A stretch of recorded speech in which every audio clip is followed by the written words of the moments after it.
जय जगत मित्रांनो,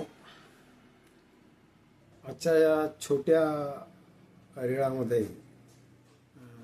लोकशाहीचे जे वेगवेगळे संदर्भ आहेत बाष्पीभवनाचे, त्यापैकी एक महत्त्वाचं म्हणजे आपले जनप्रतिनिधी.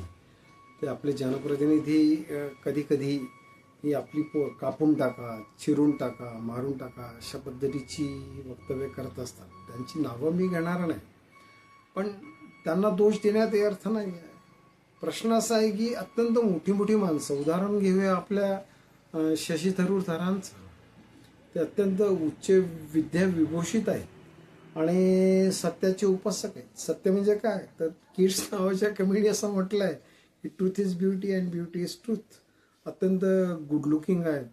राजस सुकुमार, मदनाचा पुतळा किंवा किन्ना सोनू सोना तेनू रबने बनाया वगैरे वगैरे.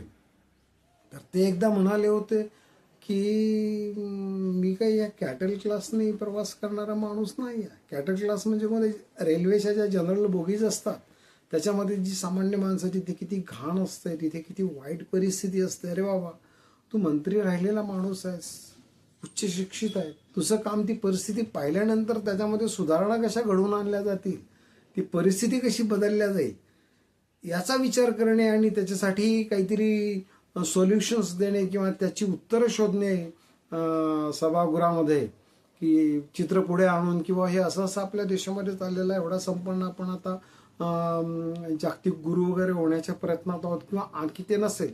आणि त्यात महत्त्वाचं म्हणजे की त्यांचं स्वतःवर जेवढं प्रेम आहे शशी थरूर सरांचं, त्याच्यापेक्षा जास्त आता भाजपचं त्यांच्यावर प्रेम आहे असं दिसतंय. असो, दुसरे आपले तर हे ओवेसीस आहेत. तर शशी थरूर सरांचं हे जे वक्तव्य जनरल बोगीसच्या संदर्भाने मला असं वाटतं की ते अत्यंत इररिस्पॉन्सिबल, अत्यंत बेजबाबदारपणाचं वक्तव्य आहे. की हायली क्वालिफाईड माणूस, त्याला समस्या दिसल्यानंतर तो त्याची उपहास करतो, त्याचा चेष्टा करतो, त्याची मी काही आणि ट्रॅव्हल करणार आहे का असो. त्याच्यामध्ये शशी थरूर सर आणि ओवेसी साहेब ह्या दोन मोठ्या संदर्भाने हे जे कॉन्स्टिट्युशनल किंवा डेमोक्रॅटिक जी जनरेशन आहे, मी ते थोडं हायलाईट करण्याचा प्रयत्न करतोय. आपण सगळ्यांनी ह्याला भरभरून सहकार्य करायचं. ह्या जनरल्सच्या बोगीमध्ये काय परिस्थिती असते ते सांगायला नको. तर शशी थरूर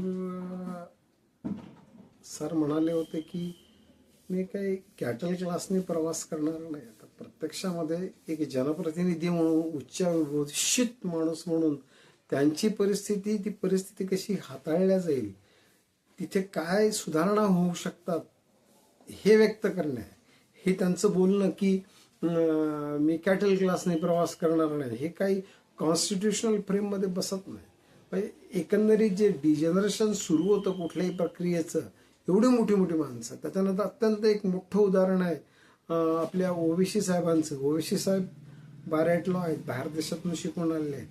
बाराट लॉ बॅरिस्टर म्हणजे ही आपल्याकडच्या LLBचे समतुल्य इक्विव्हॅलंट अशीच पदवी आहे. तर ते एकदा म्हणाले होते की 10-15 मिनिटासाठी तुमची पोलीस काढून टाका आणि माझी जमात आणि तुम्ही होऊन जाऊ द्या आपलं एकदाचं काय ते. एक बॅरिस्टर मनुष्य अशा पद्धतीचं अनकॉन्स्टिट्युशनल वक्तव्य करतो. त्यामुळे आपली जी ही मुलं आहेत जी कापून टाका, चिरून टाका, मारून टाका बोलत असतात, त्यांना दोष तरी कसा द्यायचा हा महत्त्वाचा भाग आहे. तर त्यासाठी मी आता एक छोटा प्रयत्न असा करणार आहे की ही जी कॉन्स्टिट्युशनल वक्तव्य, अँटी पार्लिमेंटरी वक्तव्य आहे, त्याच्या विरुद्ध घटनेच्या चौकटीमध्ये, कायद्याच्या चौकटीमध्ये काही करता येतं का हे पाहण्याचा माझा प्रयत्न राहील. त्यासाठी मी प्रशांत भूषण साहेब मोठे वकील आहेत आणि राजकीय कार्यकर्ते सुद्धा आहेत, ॲक्टिव्हिस्ट सुद्धा आहेत. आपले BG कोळशे पाटील काका आहेत, ते उच्च न्यायालयाचे न्यायाधीश निवृत्त आहेत, ते त्यांनासुद्धा लिहितो. माननीय खेडेकर साहेब आहेत, कायद्याचे पदवीधर आहेत. अशी अनेक मोठी मोठी माणसं आहेत, त्यांना लिहून ह्याला काहीतरी एक कुठे काही एक शेप देता येतो का, किंवा अशा व्हर्शन्स होणार नाहीत. अशी बेताल वक्तव्य होणार नाहीत. एक जनप्रतिनिधी असेल तर त्याने कायद्याच्या चौकटीत बोललं पाहिजे, त्याच्या रिस्पॉन्सिबिलिटीज असतात, त्याला वेतन मिळतं. इतकंच काय तर तो निवडून आला नाही त्याला निवृत्ती वेतन सुद्धा मिळतं. तर ह्या संबंध चौकटीमध्ये आपला जनप्रतिनिधी जर अशी बेताल वक्तव्य करत असेल, कारण सरकारी नोकर आहेत तर त्यांना एक कोड ऑफ कंडक्ट त्यांचा ठरलेला असतो. कलेक्टर कधीही काहीही बोलणार नाही. ऑफ द रेकॉर्ड कॅमेराच्या म्हणजे जिथे रेकॉर्ड होत नाही आहे तिथे तो काही बोलू शकेल, पण ही तर माणसं उघड आणि प्रसारमाध्यमांच्या मधून त्याला उदंड अशी प्रसिद्धी दिली जाते की हे असं म्हणाले चिरून टाका. आता प्रसारमाध्यमांच्याकडे ते हे असं लोक बोलल्याच्या एक तर व्हिडिओ क्लिप्स असल्या पाहिजे. हा एक सफिशियंट असा पुरावा, त्याच्यासाठी सबळ असा पुरावा आहे की त्यांच्यावर कायदेशीर कार्यवाही करण्यासाठी. किंवा नुसतंच प्रसारमाध्यम असं दाखवत राहतात की मग त्यांच्यावरती जबाबदारी लादली जावी की तुम्ही का सुपारी घेतली का बाबा, काहीच पुरावा जर तुमच्याकडे नसेल तर अमुक माणूस असं बोलला चिरून टाका अशी बॅनर येऊन देत जाते कुठे कुठे प्रसारमाध्यमांच्या मते. तर अशा पद्धतीने आपण किमान ही आपली लोकशाही तिचा आकार घटनेच्या चौकटीतच राहील आणि ती इतकी पसरणार नाही. कोणी असं म्हणणार नाही की मी कॅटेल क्लासने ट्रॅव्हल करणार नाही, किंवा कोणी असं म्हणणार नाही ओवीसी साहेबांच्या सारखा मोठा माणूस बॅरिस्टर झालेला 15 मिनिटासाठी पोलीस काढून द्या आणि आमची मग गंमत बघा. किंवा मग ही जी पोरं आहेत आपली सुमार शिकलेली आणि बेताचं आकलन असणारी, बेताची बौद्धिक वाढ झालेली म्हणायला हरकत नाही, एकदम उघड चिरून टाका, मारून टाका, कापून टाका.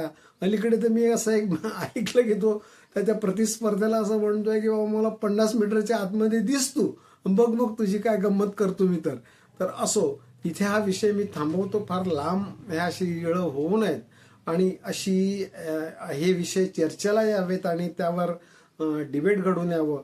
आपापल्या पातळीवर प्रत्येकाने प्रयत्न करावा. माझाच रेड इकडे तिकडे पसरवा असं मी म्हणणार नाही.